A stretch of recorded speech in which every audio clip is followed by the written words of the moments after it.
సొంత పార్టీ నాయకుల కార్యకర్తల అరెస్టుల మధ్యన ముఖ్యమంత్రి నల్లగొండ జిల్లాకు ఏదో స్కామ్ రోడ్లు ప్రారంభం చేస్తా అని చెప్పి ఒక సాకు పెట్టుకొని వచ్చి ఖాళీ కుర్చీల మీద వాంతి చేసుకొని పోయాడు. ఆయన ఇక్కడ హైదరాబాద్లో నింపుకున్న కడుపు నిండా నింపుకున్న వికారంతో పాటు వచ్చి అక్కడ ఒక చీర ఇచ్చి ఇప్పటికీ 10 సార్లు మీటింగ్లకు గట్టుకురమ్మన్నారు బలవంతంగా అని చెప్పి నిరసనతో వెళ్ళిపోయిన మన నల్గొండ జిల్లా మహిళా సోదరిమణుల నిరసన తర్వాత యథావిధిగా మళ్ళీ కేసీఆర్ పైన కేటీఆర్ పైన అవాకులు చివాకులు వెళ్ళి ఖాళీ కుర్చీల పైన తన వికారాన్ని వాంతి చేసుకుని పోయిండు. ఏమొచ్చింది నల్గొండ జిల్లాకు? కేవలం అధికారుల ప్రయాస, పోలీసుల భద్రత తప్ప, దానికైన ఖర్చు తప్ప నల్గొండ జిల్లాకు ₹1 వచ్చింది ఏం లేదు. ప్రజాధనాన్ని దుర్వినియోగం చేసి కోట్లాది రూపాయలు ఖర్చు పెట్టి ముఖ్యమంత్రి చేస్తున్న పర్యటనలు, అది నల్గొండ అయినా అది ఇంకొకటైనా ఎక్కడికి పోయినా సరే అవే వికారపు మాటలు, అవే అజ్ఞానపు మాటలు. ఒక మిత్రుడు, ఒక టీచర్ మిత్రుడు అన్నమాట,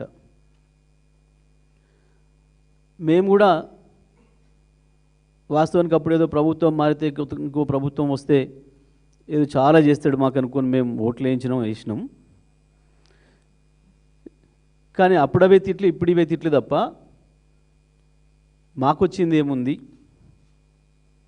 ఇవాళ కాంగ్రెస్కు ఓటేసిన ప్రతి ఒక్కరూ వాళ్ళు ప్రశ్నించుకుంటున్నమాట. నిజమే, ముఖ్యమంత్రి మా జిల్లాకు రావాలి, నియోజకవర్గం రావాలి అని ప్రజలు ఎదురు చూస్తారు. పర్టికులర్గా కేసీఆర్ కాలంలో ఇంకెక్కువగా చూసేది. కేసీఆర్ వచ్చిందంటే ఇంకా మా పంట వండినట్టే, మా నియోజకవర్గం బాగైనట్టే, మా జిల్లాకు లాభమైనట్టే అని చెప్పి ఎదురు చూసేది. కేసీఆర్ వస్తేనేమో ఆనాడు నిధుల వరద వచ్చేది. ఇవాళ రేవంత్ రెడ్డి వస్తే బూతుల కంపు వస్తుంది. ఎక్కడికి పోయినా సరే దాన్ని మళ్ళీ తెల్లారి శుద్ధి చేసుకోవాల్సి వస్తుంది ప్రజలు.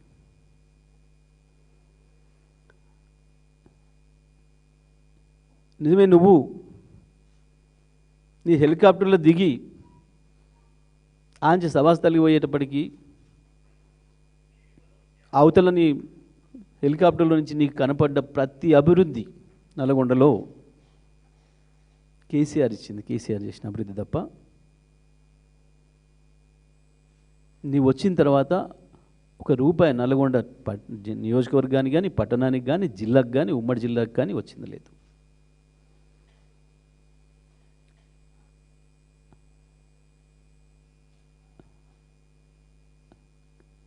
కేటీఆర్ మీద ఏడుస్తాడు. నిజమే, నీ సక్కదనానికి కేటీఆర్ని చూసే ఇంతగానో భయపడుతున్నావు. నువ్వుంటే కేసీఆర్ రావాలి. నిజమే, కేసీఆర్ లేకపోతే నువ్వు కావచ్చు, నిన్న వచ్చిన బీజేపీ జాతీయ అధ్యక్షుడు కావచ్చు, పాపం ఆయన కూడా కేసీఆర్ మీదనే మాట్లాడిపోయింది. వీళ్ళిద్దరిని చూస్తే మీరు బీజేపీ కాంగ్రెస్ని విమర్శించదు, తెలంగాణ కాంగ్రెస్ బీజేపీని విమర్శించదు. ఏదో పైకి అప్పుడప్పుడు కిషన్ రెడ్డిని ఈయన అన్నట్టు, ఈయనని కిషన్ రెడ్డి అన్నట్టు, మోడీ వైపు కన్నెత్తి చూడాడు, పల్లెత్తి ఒక మాట మాట్లాడాడు రేవంత్ రెడ్డి. నిజమే, ఇవాళ కాంగ్రెస్ కార్యకర్తలందరూ కూడా, నల్గొండ జిల్లాలో ఉన్న ఒరిజినల్ కాంగ్రెస్ కార్యకర్తలందరూ కూడా తీవ్రమైన బాధతో ఉన్నారు. ఈ హైబ్రిడ్ కాంగ్రెస్ వచ్చి మమ్మల్ని తొక్కేసి నాశనం చేసింది అని. అంటే తొక్కుడు భాష, దోపిడి భాష మాట్లాడతాడు. నిజమే, రెండు నీకు తెలిసినాయి. పాపం తెలుగుదేశం పార్టీలో సీనియర్లు ఆనాడు ఎంతోమంది ఆశలు పెట్టుకొని ఇక చంద్రబాబు నాయుడు అటు వెళ్ళిపోతాడు ఆంధ్రప్రదేశ్కి, ఇక్కడ మేమేదో నాయకత్వం చేస్తామనుకుంటే పాపం వాళ్ళందరినీ దొక్కి తెలంగాణ నాయకత్వం తీసుకున్నాడు. దాని పేరు చెప్పుకొని దాన్ని అడ్డం పెట్టుకొని 50 కోట్లకే పిసిసి అధ్యక్ష పదవి కొనుక్కొచ్చుకున్నాడు. నా మాటల్లో కాదు, వాళ్ళ కోమటిరెడ్డి వెంకటరెడ్డి, రాజగోపాల్ రెడ్డి మాటల్లో. ఇప్పుడు మొత్తుకుంటున్నారు వాళ్ళు, అరే ఈ 50 కోట్లతో 50,000 కోట్లు సంపాదించవచ్చు అని చెప్పి మేము అనుకోలేదన్నాడు. ఒక్క 50 కోట్లతో పిసిసి కొనుక్కొచ్చుకొని దాన్ని అడ్డం పెట్టుకొని ముఖ్యమంత్రి కలెక్షన్లు చేసి నెలకు 1000 కలెక్షన్ చేస్తున్నాడు, 100 పంపుతున్నాడు పైకి. 100 పైకి పంపిస్తే వాళ్ళు ఆడికే సంతృప్తి పడి కొనసాగిస్తున్నారు. నెలకు 1000 కోట్లు ఏమో ఈయన సంపాదిస్తున్నాడు అని చెప్పి వాళ్ళు బాధపడుతున్నారు. నిజమే, తొక్కడం అలవాటే నీకు. పాపం తెలంగాణలో 10 ఏళ్ళు,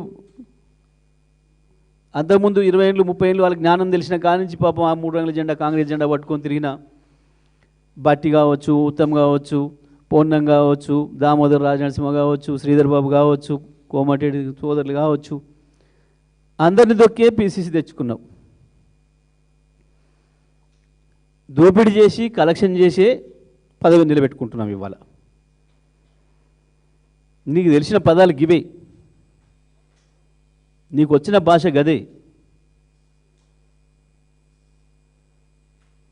తొక్కడం అనే ఆలోచన కనుక ఏ ఒక్క సెకండ్ కేసీఆర్కి వచ్చినా ఇవాళ నీ ఓడు అడ్రస్ తెలిసేది కాదు ఇవాళ ఈ రాష్ట్రానికి, రాష్ట్ర ప్రజలకి. తొక్కుడు అలవాటు లేదు మాకు, తొక్కుడు భాష ఎన్నడూ మాట్లాడలేదు మేము. కేసీఆర్ ఎన్నడూ అటువంటి రానియలే. ఏం చేసిండు జిల్లాకు అని అడిగితే, జిల్లా కావచ్చు, రాష్ట్రానికి కావచ్చు, మా కార్యకర్తను ఎవరిని అడిగినా, జిల్లాలో ఏ అధికారిని అడిగినా, రాత్రి పగలు పనిచేసిన ఆనాటి అధికారులను అడిగినా 3 నిమిషాల సమయం ఇస్తే 300 నుంచి 3000 అభివృద్ధి కార్యక్రమాలు చెప్తారు నల్గొండ జిల్లాలో. మీ జానారెడ్డి కాన్స్టిట్యున్సీ, మీ ఉత్తమ్ కాన్స్టిట్యున్సీతో సహా, ప్రతిపక్ష నాయకులుగా ఉన్న మీ నియోజకవర్గాలతో సహా ప్రతి నియోజకవర్గంలో మేము చేసిన అభివృద్ధిని 3 నిమిషాలలో 300 నుంచి 3000 కార్యక్రమాలు చెప్పగలుగుతారు. కానీ రేవంత్ నీకు నీ మంత్రులకు ఎవరికైనా అవకాశం ఇస్తే 3 నిమిషాలు కాదు, 3 గంటలు ఇచ్చినా, 30 రోజులు ఇచ్చినా ఒక్కటి చెప్పగలుగుతారా మీరు? నల్గొండ జిల్లాలో మీరు ఏం చేసిండ్రు ఒకటంటే ఒక మాట గిది అని చెప్పడానికి.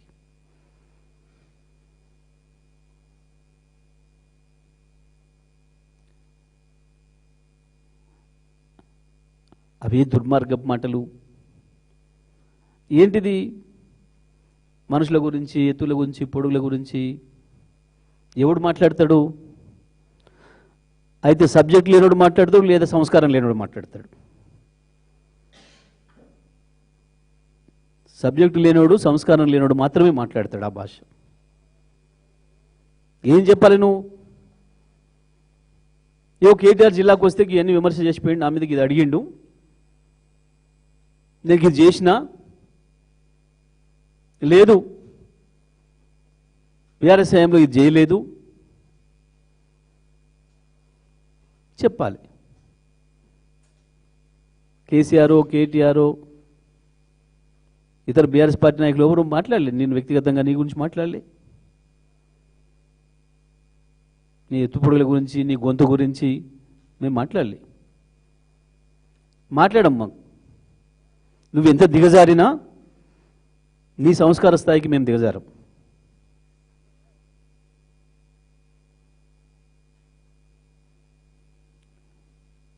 నిజమే, ఇవాళ జిల్లాలో వ్యవసాయ రంగం 2014కి ముందే ఇవాళ ఏముంది, ఏ రైతు నాటిగా చెప్తారు. నువ్వు చేసిన నిర్వాకానికి మళ్ళీ నాగార్జునసాగర్ ఎడమ కాలువ రైతులు మళ్ళీ ఒకసారి పొలాలు ఎండబెట్టుకోవాల్సి వచ్చింది. సాగర్లో నీళ్లుండి అవతల నీ దోస్తు నీ గురువు నీళ్లు తీసుకుపోతుంటే ఎడ్డగోలిగా కళ్ళప్పగించి చూసిర్రు. మళ్ళీ గత 60 సంవత్సరాలు ఏం జరిగిందో నాగార్జునసాగర్ ఎడమ కాలువ కింద మళ్ళీ మీ దుర్మార్గ పరిపాలన వల్ల, మీ చేతగాంతనం వల్ల, నీ భావదారిద్ర్యం వల్ల, నీ గురువు దాస్యం వల్ల ఎడమ కాలువను మళ్ళీ ఒకసారి ఎండబెట్టిండ్రు. ఇప్పటికీ గోదావరి పైన సోయి లేకుండా ఉన్నారు. ఇక అవి మాట్లాడు. నిజమే, నిన్న ఎదురు చూసిండ్రు నల్గొండ ఆడపడుచులు కొద్దిమంది పోంగా మిగతా వాళ్ళు ఆ 2500 ముచ్చటమని చెప్తాడే వినిపోదామని ఆగిండ్రు. లేదు సోయి. మా నల్గొండ యువత వాస్తవానికి గత ఎన్నికల ముందు ఇంటింటికి తిరిగి ప్రచారం చేసిండ్రు. అవ్వతాతల కాళ్ళు పట్టుకొని ఓట్లు వేయించిండ్రు. మీకు వచ్చిన 2000 చాలా కేసీఆర్ ఇచ్చినాయి, మాకు ఉద్యోగాలు వస్తాయి, మీకు కూడా 4000 చేపిస్తాము అని చెప్పి వాళ్ళందరూ ఎదురు చూసిండ్రు. మా ఉద్యోగాల గురించి ఏమైనా చెప్తాడేమో అని, మాకు 4000 పెన్షన్ గురించి ఏమైనా చెప్తాడేమో అని ఎదురు చూసిండ్రు. లేదు.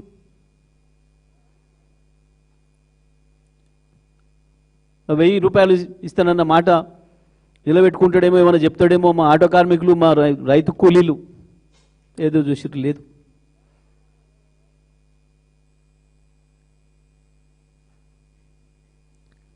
కానీ ఇవన్నీ ఎక్కడ గుర్తు చేసుకుంటారో ప్రజలు, వీటి గురించి ఏడ మాట్లాడుకుంటూ పోతారో అని చెప్పి గదే చేతవాగుడు, మళ్ళీ గదే రోత మాటలు తప్ప జిల్లా కొరగబెట్టిందేం లేదు. తెలుసు నల్గొండ జిల్లా ప్రజలకి. నిజమే, మూసి గురించి వెళ్ళి నిజమే మేము మూసి కంపుతోనే చచ్చిపోతున్నాము అని అంటే నీ నోటి నుంచి వచ్చిన కంపు ఇంకా దరిద్రం వాసన చేసిపోతుంది. ఆడ వచ్చినప్పుడల్లా మూసి కంపు మించిన కంపు కొడుతుంది నీ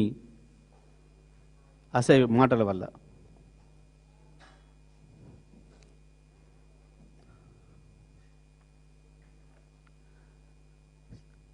సో దేనికి వస్తావు? ముఖ్యమంత్రి అంటే పర్యటనలు దేన్ని పెడతాడు? ప్రజలకి ఏం చెప్తాడు? ఏం సందేశం ఇస్తాడు?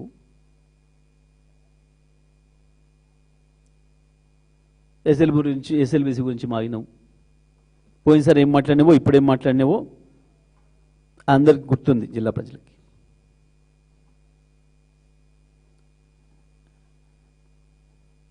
రేవంత్ రెడ్డి, నువ్వు నల్గొండ జిల్లా ప్రజలకు క్షమాపణ చెప్పాలి. నువ్వు చేసిన ద్రోహానికి, నువ్వు చేసిన మోసానికి.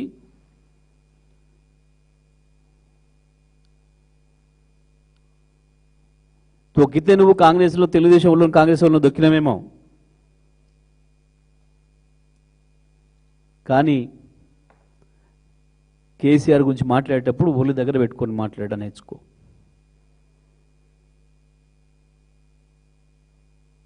కేసీఆర్ తొక్కాలనుకుంటే ప్రభుత్వంలోకే రావాల్సిన అక్కర కూడా ఏం లేదు. నిజమే, కేటీఆర్ పర్యటనల మీద ఏడుస్తున్నావు.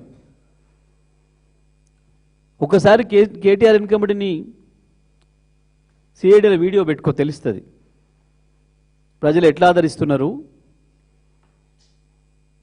దారెంబడి పోతుంటే కార్లో పోయేటోళ్ళు కావచ్చు, బస్సులో పోయేటోళ్ళు కావచ్చు, ఆటోలో పోయేటోళ్ళు కావచ్చు, మోటార్ సైకిల్ మీద పోయేటోళ్ళు కావచ్చు, భార్య పిల్లలతో పోయేటోళ్ళు కావచ్చు, హాయిగా వచ్చి ఎట్లా విజ్ చేస్తున్నారు, ఏ రకంగా ఫోటోల కొరకు అడుగుతున్నారు. హైదరాబాద్లో పోతుంటే అపార్ట్మెంట్ల నుంచి వెళ్ళి ప్రజలు ఎట్లా, మహిళలు ఎట్లా బిహేవ్ చేస్తున్నారు, మళ్ళీ మీరే రావాలని. నీ పర్యటన ఒకసారి చూసుకో, నేను నల్గొండ పర్యటన చూసుకో. నీ కాంగ్రెస్ కార్యకర్తలే అసహ్యంగా తిట్టుకుంటూ పోయినారు నీ గురించి. మళ్ళీ ఎట్లా వస్తారా ఈడికి జిల్లాకు అనుకుంటూ పోయినారు. నీ ఎమ్మెల్యేలు భయపడే పరిస్థితికి వచ్చిండ్రు.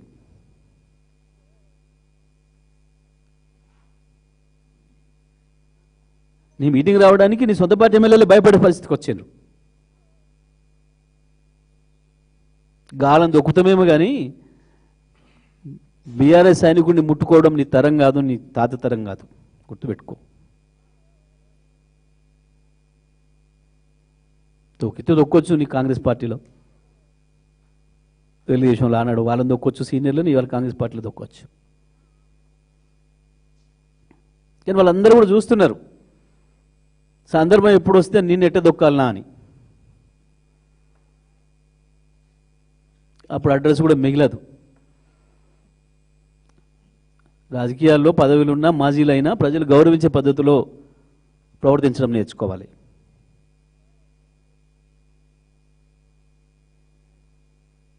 అవును, రైతు బంధు వెయ్యాలి, ఎందుకు గొప్పగా రాయించుకుంటున్నావు. ఇప్పటి వరకు 30,000 రూపాయల బాకీ ఉన్నావు ప్రతి ఎకరానికి నీ రైతు భరోసా పేరు మీద. ఇచ్చి తీరాలి. తెలంగాణ రైతాంగాన్ని కూడా విజ్ఞప్తి చేస్తున్నాం, రేపటి నుంచి వేయబోయేది కూడా ఇప్పటివరకు బాకీ ఉన్నదే. ఎన్నికల కొరకు ఎన్నికల ఆపద మొక్కుల్లాగా దేవుళ్ళకు మొక్కి మోసం చేసి, ఎన్నికల కొరకు మొక్కి మోసం చేసి, ఎన్నికల కొరకు చెప్పి మోసం చేసి, పార్లమెంట్కి ఎన్నికలకు ఓసారి, సర్పంచ్ ఎన్నికలకు ఓసారి, మున్సిపల్ ఎన్నికలకు ఓసారి.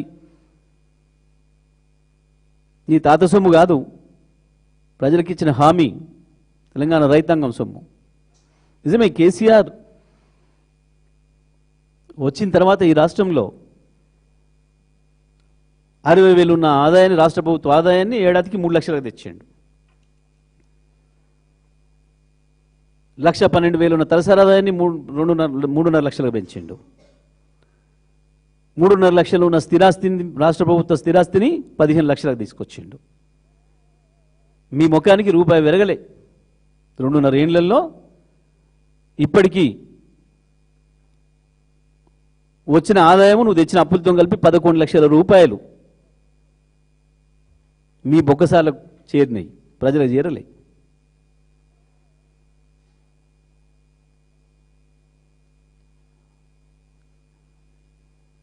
కేసీఆర్ అంటే అభివృద్ధికి కేర్ ఆఫ్. ఇవాళ భారతదేశంలోనే అభివృద్ధి గురించి ఎవరైనా మాట్లాడదలుచుకుంటే, అభివృద్ధి గురించి ఒక నమూనా తీసుకోదలుచుకుంటే అది కేసీఆర్ నమూనా, తెలంగాణ నమూనా. ఇప్పటికి కూడా మొత్తం భారతదేశంలో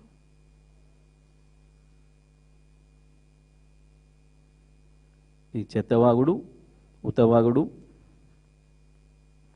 ముఖ్యమంత్రి అజ్ఞానాన్ని, మూర్ఖత్వాన్ని బయటపెట్టుకోవడం తప్ప నల్గొండకు ఒరిగిందేం లేదు. నల్గొండ జిల్లా ప్రజలకి ముఖ్యమంత్రి కావచ్చు, జిల్లా మంత్రులు కావచ్చు, ఇప్పటిదాకా చేసిన ద్రోహానికి క్షమాపణలు చెప్పాలి వాస్తవం.